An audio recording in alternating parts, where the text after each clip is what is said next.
Olá, pessoal! Sou Cleidiana Ramos, sou jornalista, doutora em antropologia e produzo conteúdos de memória para os canais do Grupo à Tarde. Eu sou Priscila Dória, jornalista e repórter do Grupo à Tarde. Nós estamos aqui na seção Mídia e Memória do Projeto REC.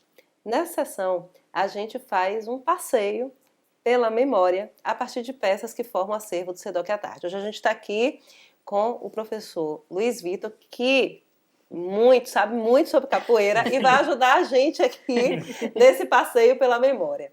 Tudo bem, professor? Muito obrigada. Bom, tudo bem, muito obrigado. Eu que fico grato pelo convite, é sempre bom participar e, sobretudo, de aprender juntos.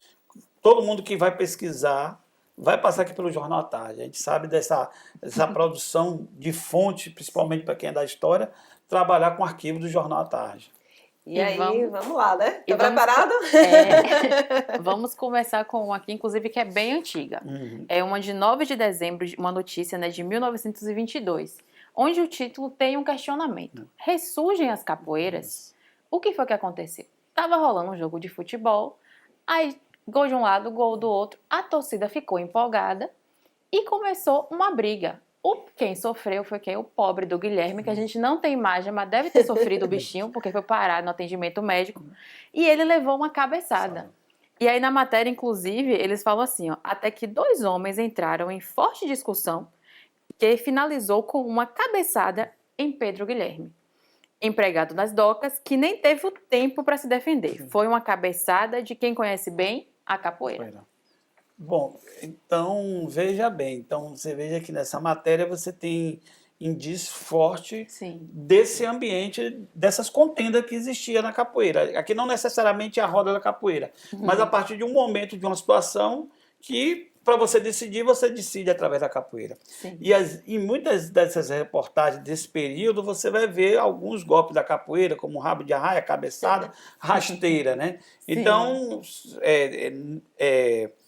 nesse momento, que é um período da criminalização da capoeira, você tem esse Pedro Guilherme, que é a vítima, que é o doqueiro, é parte da ambiência da capoeira, que é a portuária, né? A estiva, a né? estiva, é aquele pessoal que está na estiva, os trapicheiros, os doqueiros, o pessoal que está fazendo biscate pelaquela região, que está disputando. E é interessante que esse Pedro Guilherme, que a gente não sabe quem, mas tem 2 personagens na capoeira que são bem reconhecidos, que é o Pedro Porreta e o Pedro Piroca, que são exímios lutadores que vão estar nessa disputa fazendo para o que o pessoal chama das desordens, né? Os desordeiros vão estar utilizando essa artimanha da capoeira para poder sobreviver no espaço social. Aqui, né, a gente tem uma reportagem: capoeiristas lutam para manter a tradição na transmissão do saber. Isso. Na verdade, essa reportagem fez parte de um especial todo sobre a capoeira intitulado E Camará, e foi publicado em 2010 no conjunto dos especiais que comemoravam o Dia Nacional da Consciência Negra, né, que a gente aqui internamente até chamava dos cadernos do 20, né? E esse foi todo sobre a capoeira.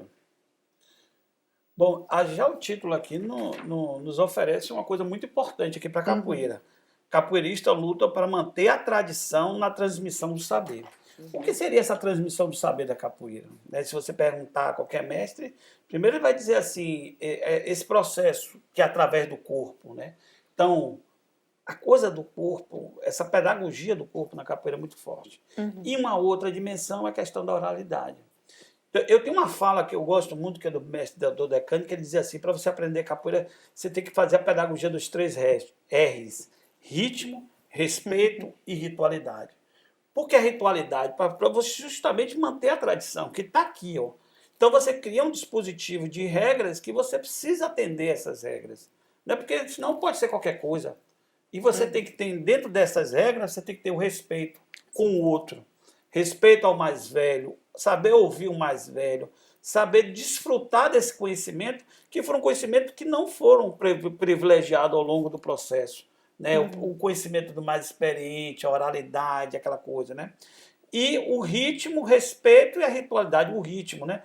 Então você tem todo um ritmo para aprender capoeira, não é a coisa assim, chegou, vou fazendo, né? Então você precisa entrar em uma harmonia, em um processo de educação corporal para que você aprenda. Então eu acredito que nessa matéria vai trazer esses elementos. São Sim. elementos importantes para a gente entender a capoeira como um processo importante na constituição histórica e social e política do povo brasileiro. Agora vamos partir para as fotos. Essa aqui é bem antiga, ela é de 75 e é com o mestre Josevaldo Lima de Jesus, que é o mestre... Saci. Exatamente. É uma aula dele, né, na Associação de Capoeira do Aluvião. Olha só. Ai, que legal. Ó que coisa interessante essa fotografia. Ó, esse aqui foi um discípulo do mestre Bimba. Ele é o professor da cadeira de capoeira da Universidade Católica de Salvador. Esse mestre, ele era o responsável de levar os alunos da escola pública para o GEB, Jogos Escolares Estudantil Brasileiro. E nessa fotografia, claramente você vê que está começando com uma aula de ginástica, né? Que é aquele afastamento lateral das pernas e você fazendo inclinação do tronco, né? Então aqui você tem vários elementos para você perceber que me parece que é um evento, não é uma aula, porque você vai ter várias pessoas aqui. Essa fotografia é um belo registro de você ver como essa capoeira ela também vai estar ocupando esses espaços, né? Provavelmente alguma escola, algum centro, a gente não sabe dizer, talvez com calma, conversando com o próprio mestre, ele vai dar essa informação. Porque o bom da fotografia é essa interatividade entre a pessoa que vivenciou a experiência e a gente que está analisando outros Agora, elementos, né? agora da fotografia, né? E fotografia de jornal é maravilhoso, porque ela vai ilustrar, né? Mas não necessariamente. Ela tem outras informações, outras camadas que não necessariamente estão no texto. Né? Aqui, por exemplo, a gente tem essa fotografia de 78, né? A gente não tem aqui muitas informações, só que alguém, né, que está ensinando na Associação de Capoeira, né? Infelizmente a legenda foi interrompida, mas a gente aqui, ó, a foto no alto é de Mestre Bimba, porque devia ser os quadros, né? Então, olha só, né? É interessante a orquestra, né, professor? Isso. Bom, eu vou tentar me arriscar, eu não sei porque isso aqui aqui lembra muito o mestre Boa Gente. Você vê que é um símbolo da academia. Esse é um símbolo muito utilizado na academia do mestre Bimba. Pela parede aqui, ó, regional baiana, tá parecendo que é na academia do mestre Bimba. Quem está no meio não identifico, e quem está na ponta, eu acho que eu vou errar, que é o mestre Itapuã, né, que foi um mestre que tem uma memória muito... Publicou, inclusive, vários livros sobre o mestre Bimba, sobre o processo de aprendizagem da capoeira regional e etc e tal, né?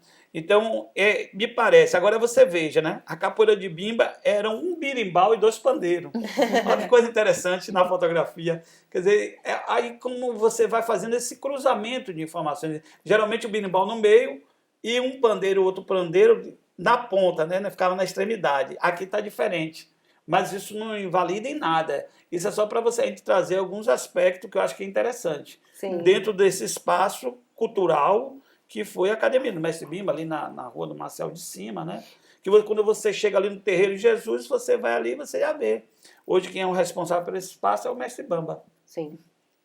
Agora vamos aqui à última, que a gente inclusive ficou analisando bastante, né, antes de começar a gravar. Essa também não tem muitas informações, gente, mas essa é de 89.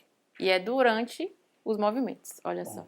Ah, que foto belíssima. Eu adoro quando eu vejo foto que tem criança. Sim. Criança, porque isso que é a continuidade da capoeira.